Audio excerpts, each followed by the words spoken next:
guys have heard about, Sudan, either from, the genocide that's been ongoing in Darfur, or maybe you guys heard about, the southern Sudanese split and how South Sudan's, one of the world's newest nations, or maybe you're here because you heard about some of the violence in Abyei, or the tension in Abyei and violence in the Nuba mountain regions. So I think just to start out, I'd like to let each speaker kind of give a little bit of follow-up to the introduction of themselves, and we'll give them a few minutes just to kind of introduce themselves and how they fit in past what I've just already kind of told you guys about, and then we'll get into some more in-depth questions about what is actually happening in different parts of Sudan. So Jimmy, if you want to just start us off. Yeah, I'd like to thank you for this wonderful introduction, and just want to thank you all for coming here to listen to what we have to say. Voices for Sudan is a Sudanese-led organization, and we've tried to reach out to colleges around the area so that we can have this chance to be able to speak to you about what's happening, because we come from there. And so this has been one of our initiatives. We had another meeting at American University, and this is our second meeting. So it's a good collaborative effort. The students' movement, I think you have a very important role to play. STAND has been actually very active in what has been going in Sudan. And since the issues, the problems there are not resolved yet, that's why it's important for us to continue this engagement, this advocacy, and then seeing how we can all move forward to address all the various issues that are there. At some point, you feel like, oh, we are about to resolve the issue, or you're going to hear like a good story come out of Sudan, but then after some time, you get disappointed. So these are all the issues that we're going to be talking. So I just leave it here, and then we get later to the discussions. Yeah. Thanks, Jimmy. I would also just like to thank STAND and Voices for Sudan, and the Fair Trade Student Association, or what is it? Am I getting the name right? Okay, fantastic. Thank you for having us. Very excited to be back here at American University. I spent a fairly large amount of time here studying a bit here at SIS, and then also as well down the street at WCL. So it's here at AU is where I first discovered Sudan. It's where I first became very involved in Sudan and Sudan work, and it's something that I've continued now. I'm going on, I think, 5 years now of focusing pretty much exclusively on the conflict in Sudan. And as Jimmy mentioned, it unfortunately has kept me employed for that period of time, and I don't see a lot of the issues that we're going to talk about here tonight being resolved anytime in the near future, which is really a shame. But that is not to say that you all cannot do a lot and do a lot now to advocate for certain things, and we can talk about those things, whether they relate to South Kordofan and Blue Nile, or whether they relate to the relationship between Sudan and South Sudan, or what continues to go on in Darfur to this day, and what has unfortunately been very either underreported or, in fact, recently in the New York Times misreported. The situation in Darfur is still extremely dire. People continue to be displaced. There's a lot of violence perpetrated against Sudanese citizens in Darfur. The camps in Chad and the displaced camps within Sudan are not very great places to be, by and large, particularly if you're a woman or a young unaccompanied minor. So there are lots of issues that you guys, if you're interested in, and I assume you are because you're here tonight, can really focus on and focus sort of your advocacy energy towards, or your study towards, so that once you leave AU, you can hopefully act as a voice, a constructive voice for change in Sudan or the region at large. I guess just by a way of perhaps expanding on the biography that Aaron just read, I work for the Enough Project, which is a policy and advocacy organization that works with issues related to the prevention of genocide and crimes against humanity. Enough, by and large, got its start focusing on the Darfur genocide in 2007. Our work has since expanded to all of Sudan and now the independent South Sudan as well. Enough also does work on Congo, in particular conflict minerals, and as well the Lord's Resistance Army, or LRA. As Aaron said, I've dealt with a lot of issues sort of in my capacity at Enough and then previously at PILPG, everything from the North-South negotiation process, which continues today, to work on Abyei, South Kordofan, and Blue Nile, to a fairly large amount of internal work within South Sudan, in particular focused on a variety of legal issues. And as well, I did a very large amount of work on the referendum that led to South Sudan's independence. So I'm happy to address any of those issues and beyond this evening. Well, thank you. Well, like Jimmy and Jenny, I would also thank you and the audience and the organizers for having us here. And I support and I really think all what you guys both said is very important. And I would just add that that in the absence of voice of the people on the ground who suffer, they do really look up to us here, you and I and everybody here. Although they don't know us that well, but they do know that there are people out there in the world that do listen to them. So I just wanted to say that that's very, very important that you keep doing what you do, because they do listen. And if it wasn't of the pressure that you do here and the media does, the government of Sudan probably would have wiped out every single person there. But because of what happens here, as brutal as the government is, in times they did listen to the U.S. If it wasn't of the pressure that is put here, we wouldn't have had 26,000 UN African troops in Darfur. Of course, you know, like most panelists have said, it's still there are still outstanding issues, but this is not to say that there haven't been progress on the ground. But it could have been, I mean, you can only imagine how worse it would have been if people wouldn't have exerted pressure from abroad and internally as well. So, having said that, I do really think that for young people like you and I and everybody else, we live in a world that basically the media plays a great role. And social media, you probably have all followed what has happened in the Middle East, starting from Tunisia, Egypt, social media, things like Facebook, Twitter. These are things that are really, really great assets and great tools that, if employed well, you can make a seismic change in the lives of ordinary people in Africa. Although they don't have all the technology that we have here, but just to let you know, you can use those. And there's so many discussions. I moderated a discussion and on Facebook, and I have about 500 plus members. We talk about how to help. It started just like an idea how to focus on the Nuba Mountains, because at that time it wasn't covered at all.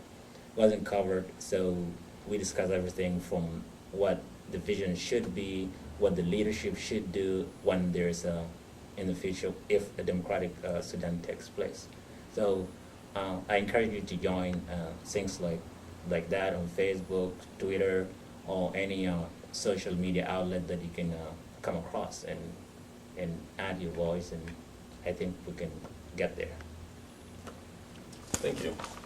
And no, I think one of the first questions I'd like to open up with, a lot of attention was put on Sudan, especially during the referendum and the whole process of, you know, South Sudan, you know, becoming a new nation.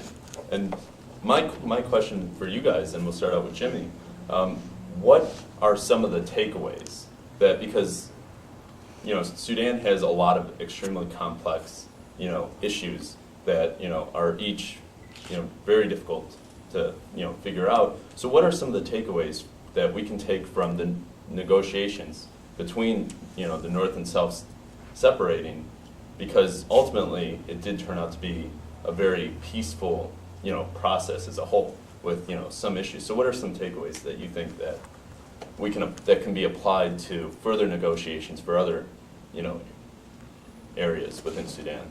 Yeah, we go back to the 2005 Comprehensive Peace Agreement. That is, I think, where the problem starts. People say the peace agreement was comprehensive, but if you look in another sense, as of now, you can say it wasn't comprehensive, because you still have conflict. Even the two parties that signed the agreement, the North and South, although the South is independent, they still have issues unresolved. So I'll say one thing is we can just agree that not many people would agree, but we'll just agree that the 2005 Comprehensive Peace Agreement was not comprehensive enough, because first of all, it left Darfur was out of the question, although we already have conflict there. Eastern Sudan, which was also part of the conflict, was out of the question. The Nuba Mountains and Blue Nile, the RBA, all these were part of the Comprehensive Peace Agreement, except for the South, where it had like, if the agreement doesn't work, then they have the option for to vote to be a separate country. But you have in the Nuba Mountains popular consultations, where they would have like an elected body, and the elected body would decide within Sudan how the Nuba Mountains should be governed.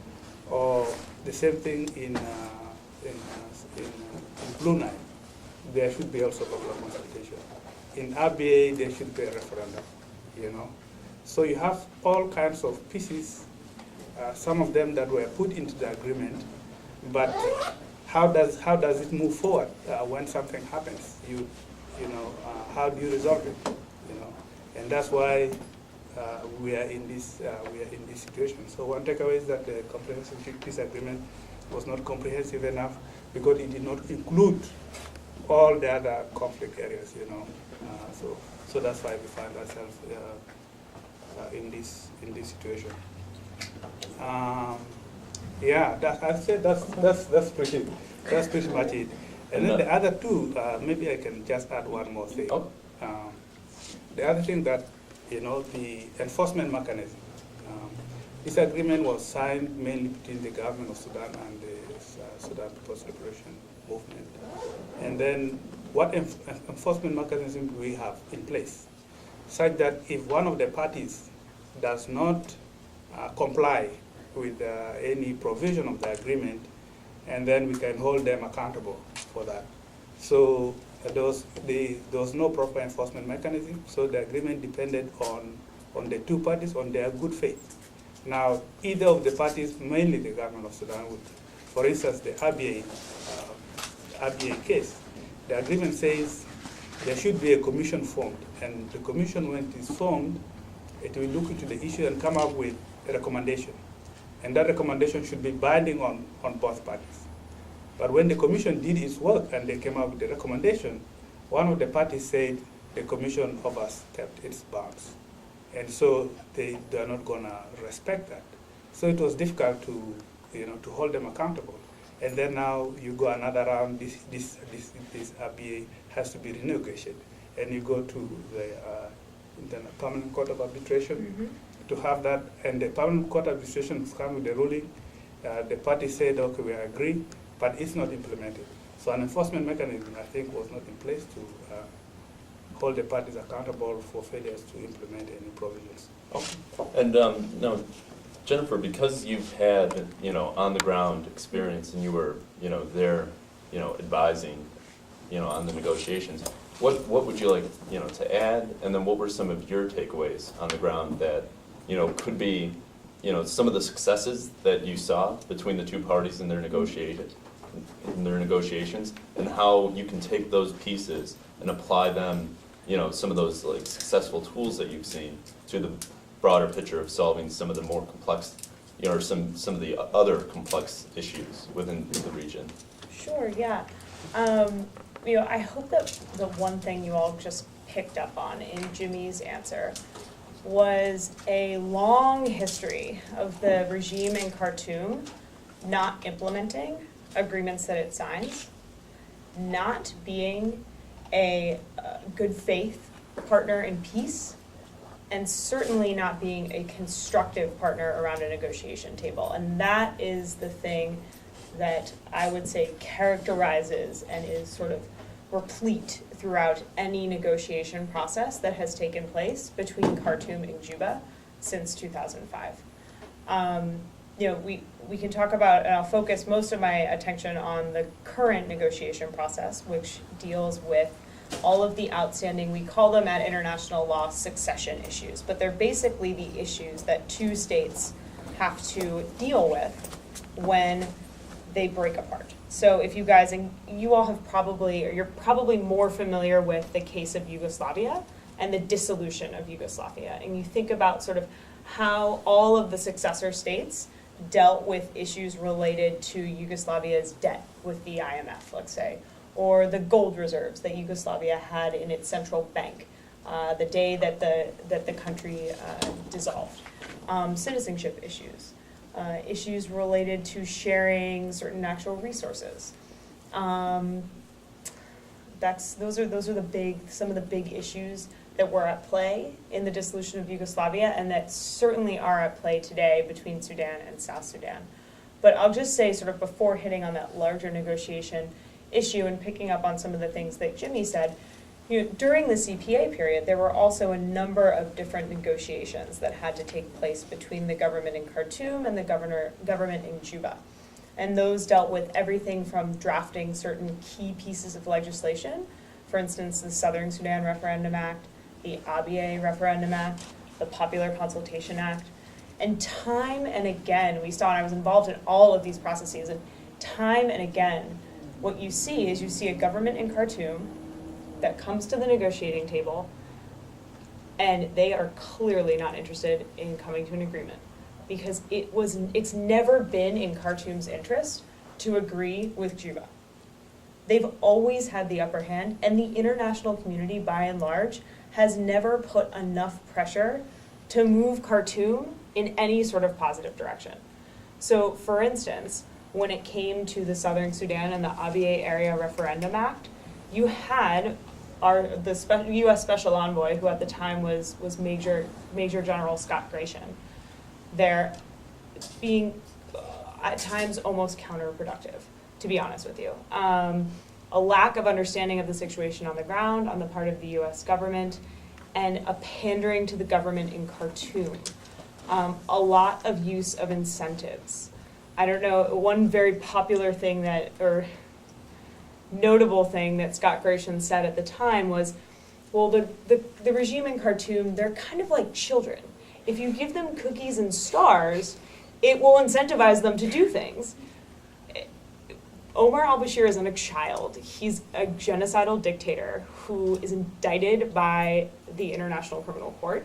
He's not someone that you can give cookies and stars to. He's someone whom you should be using very, very strong sticks against. Unfortunately, that has not happened, and it continues to not happen today in the negotiation process between the government of Sudan and the government of South Sudan. Just to give you guys a really quick background on that process, it started in June of 2010. It is facilitated by what is called the African Union High-Level Implementation Panel, or AUHIP. That panel is headed by former South African President Thabo Mbeki. The negotiation process, like I said, has been going on since June 2010, pretty much to no avail. There have been some sort of tentative agreements established between the two parties and signed. The SPLM and the government of South Sudan has been very clear that they won't agree conclusively to anything until all of the issues are agreed to. And the biggest outstanding issues right now include issues related to oil. So that's everything from how much South Sudan should be paying Sudan for the use of the export infrastructure that runs from south to north. Because, of course, Sudan used to be united. the government in Khartoum was the only entity in the country that was benefiting from the exploitation of southern oil. And the only sea route, if you will, or port in Sudan, in a united Sudan, was in the north. So all of the pipeline, there are two major pipelines, they run through the north, refineries, all the processing facilities were strategically placed north of the north-south border. Khartoum did this by design. So they control all of the export infrastructure. It's a major issue, a major bone of contention, if you will. So much so that South Sudan has, and you all have probably, some of you who follow these issues have probably seen in the press that in January, South Sudan shut down production of oil, which was a very big step, particularly in light of the fact that South Sudan's government, 98% of its budget is derived from oil revenues. So it was a very big step for South Sudan to take. We can get into sort of more of why that occurred.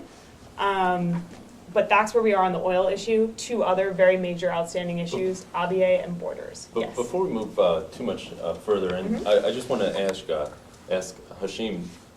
So basically, one of the big criticisms of Ambassador Gratian before he left to become, or Special Envoy Gratian before he left to become Ambassador of Kenya, was that like Jennifer said, that he lacked kind of, he was at times a bit insensitive, and some criticize him for being a little uninformed about, or maybe unprofessional, however you would want to say it. But recently, well, not recently, but a little over maybe a year and a half ago, Princeton Lyman was replaced Gratian as the Special Envoy. So before we move into some of the issues, I was just wondering if, Hashim, you'd had kind of your perspective on how Lyman has been able to kind of bring in, because he's more of this professional, negotiator, and he's well respected in terms of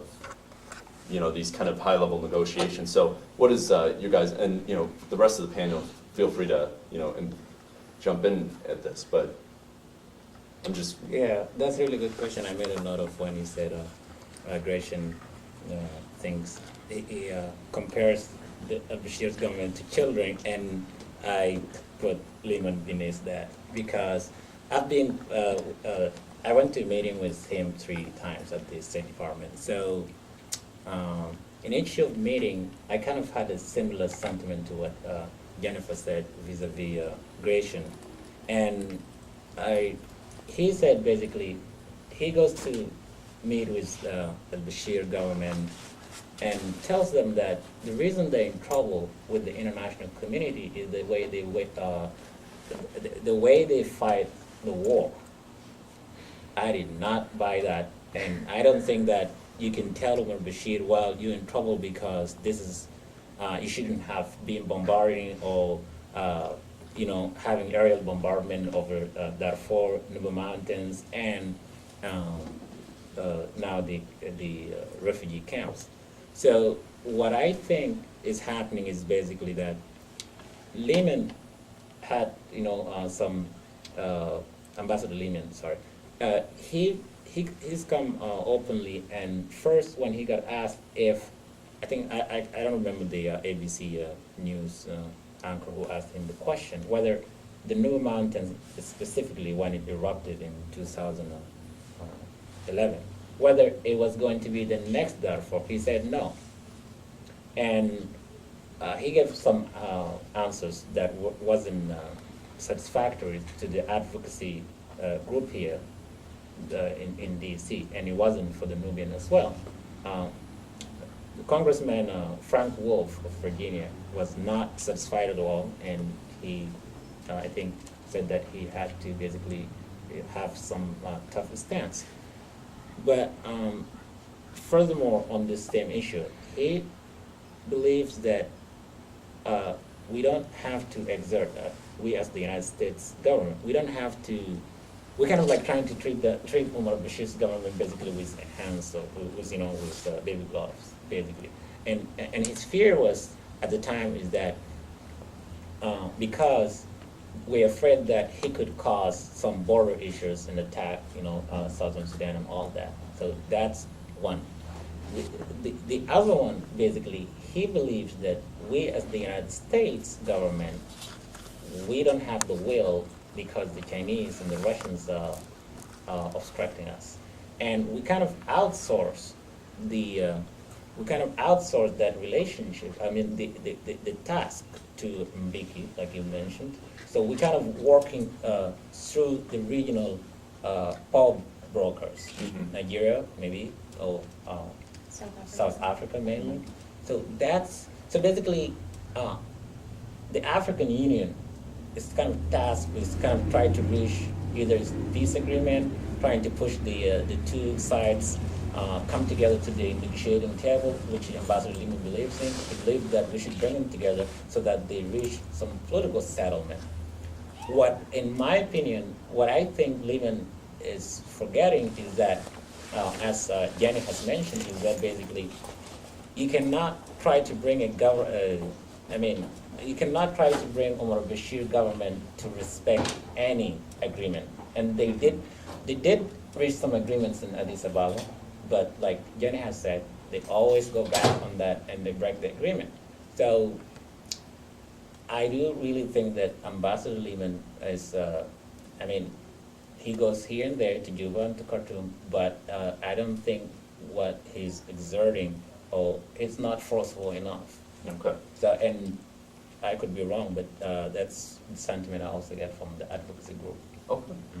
And to follow up on both those points, and then Jennifer's earlier point, one of the diplomatic problems with dealing with Khartoum and Bashir's government is that it has been very hard to get him to sit at a negotiation table, or his representatives, in a very serious manner.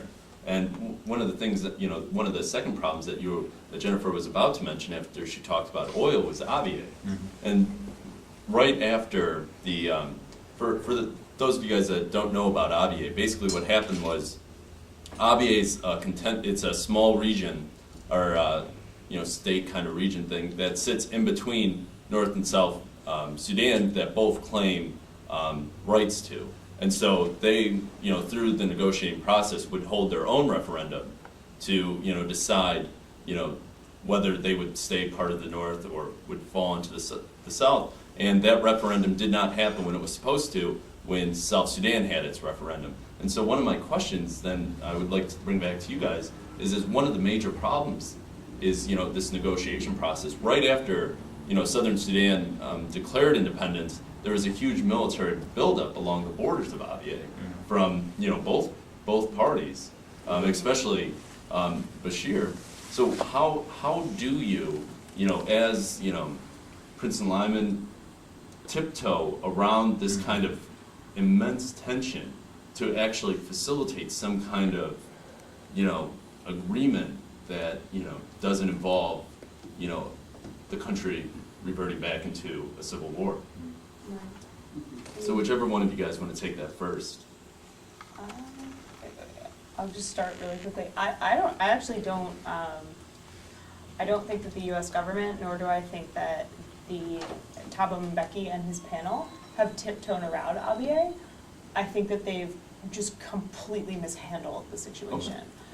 Completely. It's been really frustrating to watch on a lot of levels. And I think, Aaron, thank you for the background on the area. And I think it's hard to summarize, I think, that the emotion around the issue of Abyei quickly. I'll try to do my best, and Jimmy, please add in. But it's an area that is populated largely by the Nok Dinka, a community that typically sees itself more southern leaning than northern leaning.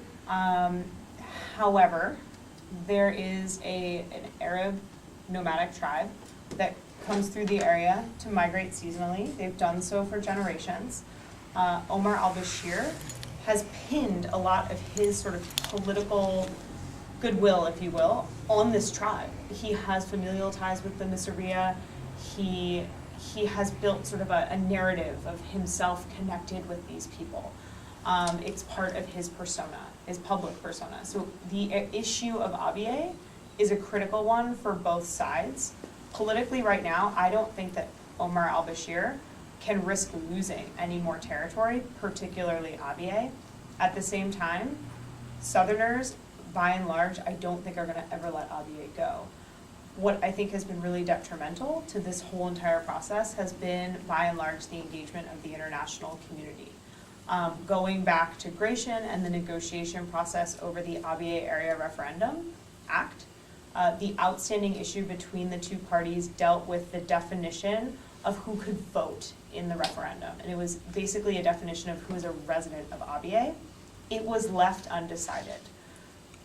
In that negotiation process, the US government, not only did they not put pressure on Khartoum to align its position with international law and standards, let me tell you, Khartoum's definition of a resident was not at all in line with other definitions of residence and voter eligibility that we've seen in numerous referenda before the Abiy area referendum.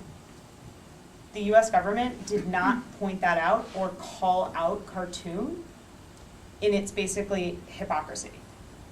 Moving forward now, you've seen Ambassador Lyman and the US government again sort of mishandle the situation of Abiy. They proposed at one point, Senator John Kerry came to Khartoum in October of 2010, I'll never forget it. He brought with him the US government sort of saving position. This is how we're gonna save Abiy. We're gonna divide it, because that seems completely logical. We'll just divide the area in two. We'll split the baby. And the AUHIP bought onto this as well, and it was a big sort of, the AUHIP presented the parties with six sort of escalating scenarios, and the shining scenario was the division of Abiy, which just sort of runs counter to the realities on the ground. And stuff like this has happened again and again, and now, unfortunately, the Abiy protocol in the CPA has basically been renegotiated, and this happened after the Noktinka were ethnically cleansed from the Abiy area in May 2011 by forces backed by the government in Khartoum. So now you have 110,000 Noktinka that have been displaced. Some of them are slowly now trickling back into the Abiy area. But following that crisis, again, the international community, largely led by the US government, instead of holding Bashir accountable for violating the CPA, said, we'll just renegotiate the Abiy protocol, because that seems like a logical step. And that's the situation that we find ourselves in today. I don't ever see that referendum occurring in Abiy, sadly. I hope that there's a political solution that can be found that's operational on the ground. I'm going to just go back to Gratian and Lehman a little bit, and then of course Jennifer has laid out the Abiy case very clearly. I met Gratian like 5 times, and one of the, his main problem was that he was saying his hands are tied. His hands are tied, so the only way to work out any agreement or to get anything moving is sort of to work with Khartoum, So he doesn't see any other way around except to work with Khartoum, see what Khartoum puts on the table, and then take it from there. But then the government of Khartoum is not like any other government. It's not like I guess when a U.S. diplomat goes to Britain, for instance, it's a different kind of platform in the way you deal with Britain, for instance, or France. And if you go to Iran, it's also a different platform the way you deal with that. But so Gratian, for his take, he was dealing with the government in Khartoum like a diplomat going to deal with the government in Europe, not looking at it like he's dealing with an Iranian type of government, And that was one big problem. He was just looking at the government in Khartoum like, hey, these are people we can do business with. But this was never the case. And however much the advocacy community tried to tell him that, hey, you have to look at this guy seriously and don't deal with them in that way. He didn't take it. I remember the first, when he came, when he was appointed, he had his first hearing, congressional hearing. And during that time, he said that the U.S. should actually lift sanctions, economic sanctions, because they have that imposed on Sudan. And the U.S. should also improve, take Sudan out of list of countries sponsoring terrorism. Now, these are big, policy decisions, So when he brought that up, the advocacy community was on fire, challenging him. And so there was a big, we had a big meeting after he made that, the hearing. So there was a big meeting that the White House organized, and it brought together the advocacy community and White House aides and him to try to calm down the situation. So there was that big. So I guess to appoint somebody to work in an area I think it's also really important to get someone who has an in-depth kind of understanding of the people, of the culture, of the politics there, a much deeper understanding. And I think that was something that Gresham never had, and that played out throughout his term as an envoy. Now, Lehman, so all this time Gresham was the envoy. You'd have the advocacy community, in most cases not agreeing with him, challenging him, and sometimes they agree, but in most cases, so the relationship was not all that good, and that did not help also in the whole process of moving forward with the campaign. But when President Lehman was when the announcement came out that he was the new special envoy, everybody was happy, Before I actually met him or got the chance to talk with him, I was just hearing President Lehman. So everybody was excited about his appointment. So I'll say he's a career diplomat. He's a real diplomat. He's a real diplomat. So that's one advantage that he has, I guess, when he comes and sits down and talks with Bashir or whoever person he's talking with on the other side, that all those experiences and the skills that he has will play to his advantage, and it will play to the advantage of us and then the United States, because at least he will be able to hold his ground, and that's something I think Gresham didn't have.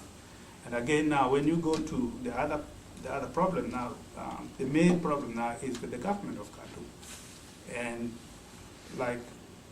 as my panelists say, it's not a matter of discussing with them or agreeing. They agree on something, but the thing is they don't want to implement it, and that's the problem. So if you have a government or a partner that is not able to, you sign a contract or reach an agreement, but they don't want to implement it. So how do you move forward? And that's what has really complicated things and made the whole process so difficult.